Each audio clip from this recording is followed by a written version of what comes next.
I feel like in the past, there might have been, you know, sabotage, there might have been subversion, there might have been lots of conflict between you and this person. It's almost like, you know, they would make like offhanded remarks about the way you dress, the way you look, but they know that they could never touch the things that you do because people know that you do your work and you do it well.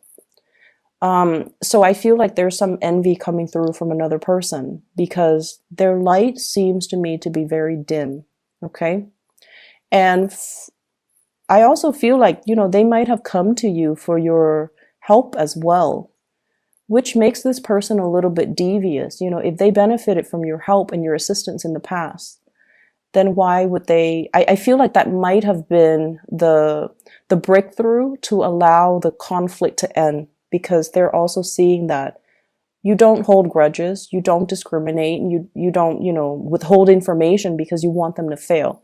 So I feel like that might have eased that relationship between you and that jealous person. I see a lot of coworkers here. And I'm seeing a relationship partner that you're dealing with who is also very, very threatened by your success, okay? In a mild way, this person feels like they look up to you and they're like, I wish I could, you know, my mind works like that. I wish like, you know, I could see full circle around me. I wish I had the situational awareness. And I wish like I could be so well-rounded because I think like, you know, the full circle, 360, it's somebody that sees all sides of a situation. And it's somebody who's very well-rounded. They know many, many things about many, many different topics. And so when they talk, they're able to incorporate a lot of different things from different areas, from different disciplines, from different from different fields to make themselves truly an expert. So I definitely feel like you're very well-rounded, and they're saying they wish they could be a little bit more well-rounded. So in a mild way, one of the person you're dealing with could be like looking up to you and feeling a little bit inadequate. Okay. And then in the more extreme way, somebody that you're dealing with who you might have a crush on, who you might be in a relationship with, they want to hold you down. They want to hold you down. Your light is so bright, they feel that they might lose you. So rather than, you know, making themselves better, rather than working on self-improvement so that they can match your level, because, you know, that requires a lot of spiritual insights and self-awareness. This person is not very self-aware. They want to hold you back. And I almost feel like they're afraid that if your light shines for all, that you're going to leave them. And so they might say things to kind of undermine your intelligence. You might say, you might come up with like the most, you know, profound insight. And then rather than saying, wow, that was really insightful, they might say, but everybody knows that. They might say things to kind of undermine your confidence, undermine your intelligence. And Aquarius people do not respond well when somebody makes you feel stupid. Okay. And I feel like that's what's happening here. I feel like it's a relationship partner that has really held you down, undermine your confidence, kind of chip away at your self-esteem. And I feel like getting their approval, getting their love and affection at one point meant a lot to you. But I also feel like you're starting to see the situation for what it is as well. And that's really unfortunate because when you love, you bare your soul to the other person. So I feel like many of you put yourself out there and became very vulnerable around this person. And this person was not enlightened enough to see the situation for what it is. And they might project their insecurities onto you. So rather than making themselves better, they projected all of their insecurities onto you, and they really held you back. Being with this person really held you back in life. They, I feel like you felt like you couldn't make plans without them, and they stalled on purpose.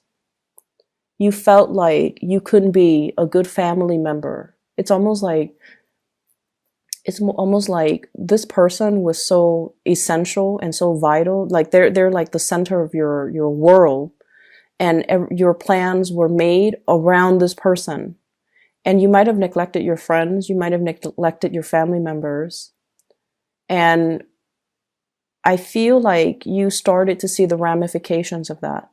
I can't isolate myself because of this relationship, or this relationship really kept me isolated from the people that I love. This relationship consumed so much of my time. I had to do so much to maintain it. I had to do so much to fix the other person, or I had to do so much to fix the flare-ups in the relationship that I wasted a lot of time.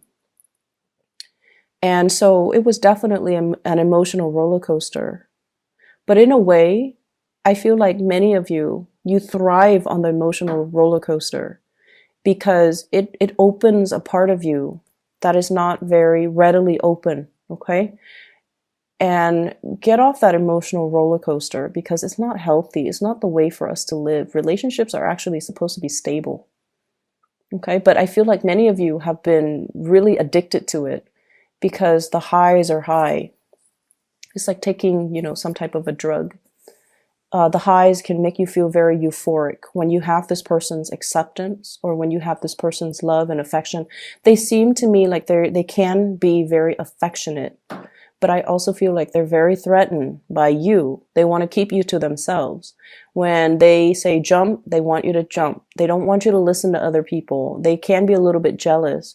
But the weird thing is, I don't feel like they show their jealousy in a normal way. So for example, let's say you're dating Joe and Joe is very jealous and you come home very late, after a girls' night out with your friends, and Joe is like sniffing you for, to see if there's like cologne on you from other men, okay? Or Joe is like, gives you the silent treatment because he's jealous.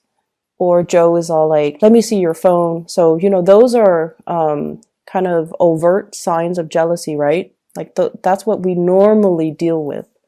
But I feel like this person acts like nothing happens. And then 3, 4, 5 days later, they're like, so, who's the new boyfriend you picked up a few days ago when you went out with your girlfriend? That's what they do. It's very, very covert, and it's like delayed response. And they had, those 3 days to kind of seethe in resentment or jealousy. And then they come back at very unexpected, inopportune times. That's what I'm sensing. And so I feel like, if somebody expresses that they're jealous right then and there, we can fix it. We can explain things. We can talk to them, and we can just kind of like alleviate the situation or nip the situation in the bud right then and there. But if they wait, when you're like busy doing other things, when you're just like, what are you talking about? When you don't even remember what happened, then it's really hard. But I feel like this is this person's tactic, and that's what they do. So there has been a lot of conflict here. We have the 5 of Swords. 5 of Swords is nasty conflict. This is like winner takes all, This is sort of like fighting dirty, saying things that hurts the other person. It's like using your weakness against you. And winner takes all. One person has all the jewels. One person has all the jewels. The other person is left with nothing. It's like there's no comeback. And there has been an end to this because I feel like for many of you, this is a person from the past. But I also feel like it's somebody that you're dealing with presently. So it's a spectrum, the behavioral issues.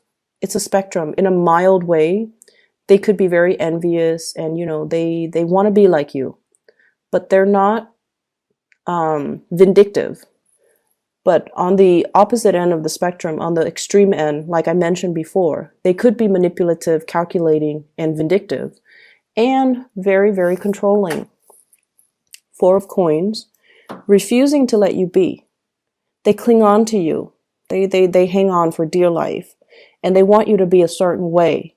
And when you're not a certain way, they might, withdraw their love and their affection. So I feel like there's a really strong, maternal, paternal vibe. And I feel like you're dealing with somebody that might be a little bit older, and there might be generational expectations of what, relationships should be.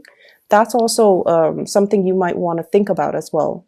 If you're dating somebody who's different from you ethnically, there might be cultural expectations of what, and, for my heterosexual viewers, there might be cultural, generational expectations of what gender roles are supposed to be like. Women do this, men do that. Okay. And then for those who are not in a heterosexual relationship, there might also be that cultural expectation and the generational rift regarding what is appropriate. So someone feels threatened by your light, and I just keep sensing this element about you. It's not going to get to you, Aquarius. This is you. This is the epitome of the Aquarius person. You shine your light. You have your own truths. You have your own personality. You don't deviate from what you like and what and pretend like you like something else. You're not going to change yourself for another person. You're content and happy with the person that you are. And you're not going to change for another person. And that's what's really threatening to this person about it. As much as you love somebody, you're going to be authentically you. You're not going to, for example, if you hate ballet, you're not going to pretend like you love it and go to a, ballet recital or whatever they call them, performance. That's just not you. And I feel like the other person is trying to change you, or they have in their head, they have this vision of you and they're trying to mold you to that vision. And I don't even feel like you're resisting. I feel like you care about this person's approval, and you try and try and try. But there's always something that you do that is unique to you that irks the other person. So it's like you try and you accomplish it, but then, but that's not you. So it's not going to stick if it's not you. So that's what I'm seeing here. Some of you might be dealing with this in terms of like a coach, somebody who's trying to coach you, somebody who's trying to teach you, somebody who's trying to mold you in a specific image. And they're doing so in a way that is very difficult. And it doesn't have to be that way. It doesn't have to be rigid, and it doesn't have to be, all rules and regulations and discipline. It could be fun. It could be a little bit more, they should cater a little bit more to you. Or they should at least be a little bit versatile and not do things so much by the book, or not only have one way of doing things. They should be open to more possibilities. Okay, so you're dealing with someone who's very closed off. If there is a relationship partner, they're very attracted to you. I feel fire energy. Sagittarius, Aries, or Leo. I'm also seeing a Capricorn person. There's a stoppage in communication with the Capricorn person for whatever reason. So I'm seeing Sagittarius, Aries, or Leo. And I'm also seeing an air sign, an Aquarius, a Gemini, or a Libra. We have here the King of Swords. If you're dealing with a fire sign or an air sign, they're really attracted to you. This is somebody that holds a torch for another person. They're carrying the torch. However, it's in the reverse position. When it's in the reverse, and if it's the Knight of Swords, the Knight of Wands, this is the Knight of Wands. If it's in the reverse, I usually think of it as somebody who's really attracted to you, and they just want to, sleep with you, and they might not be around. And I also feel like they're really, really, really attracted to you.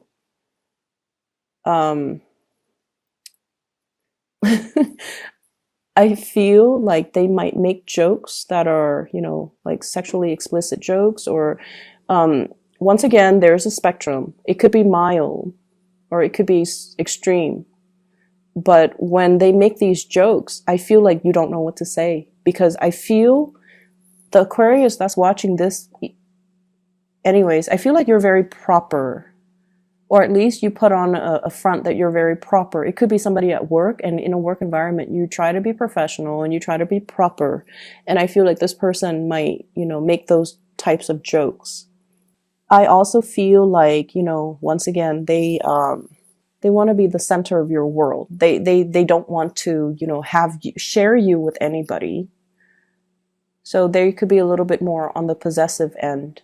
I see there's communication between you and this person, and I feel like the conflict, whatever conflict you've had, it has alleviated.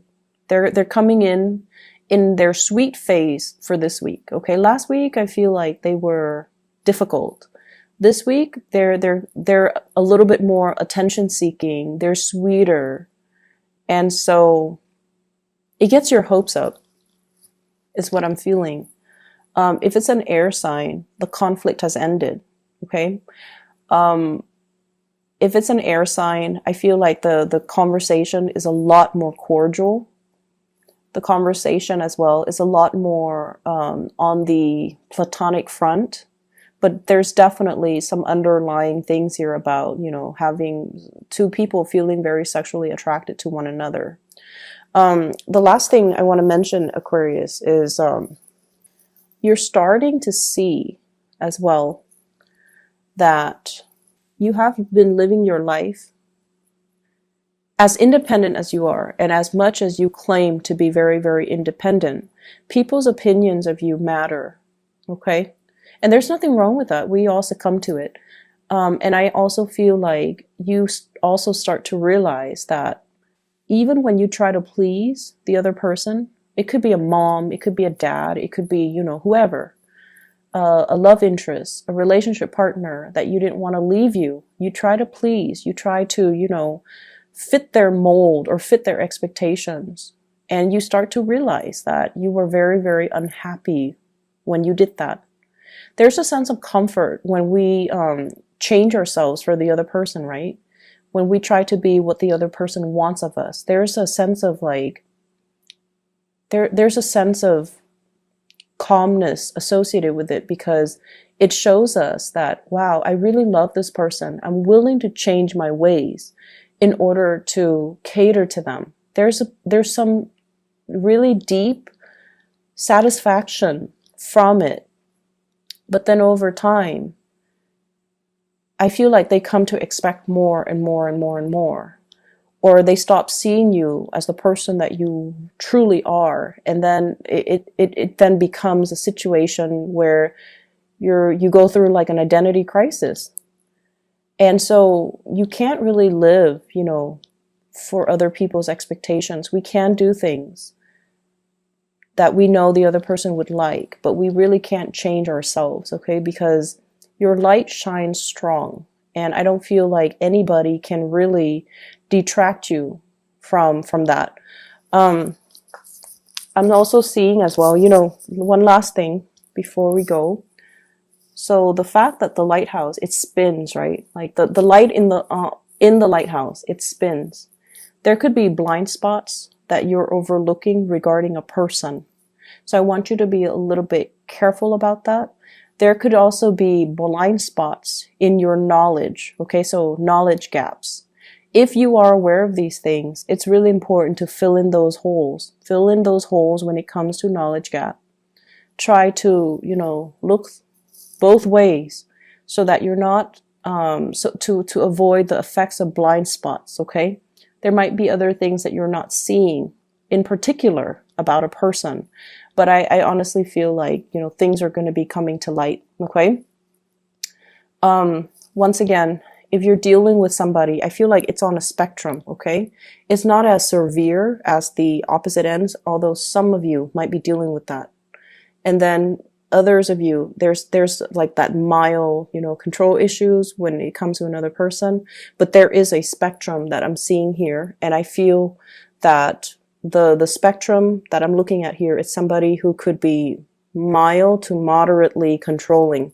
So just be careful about that, and don't try to overlook these things because of how you feel about the other person.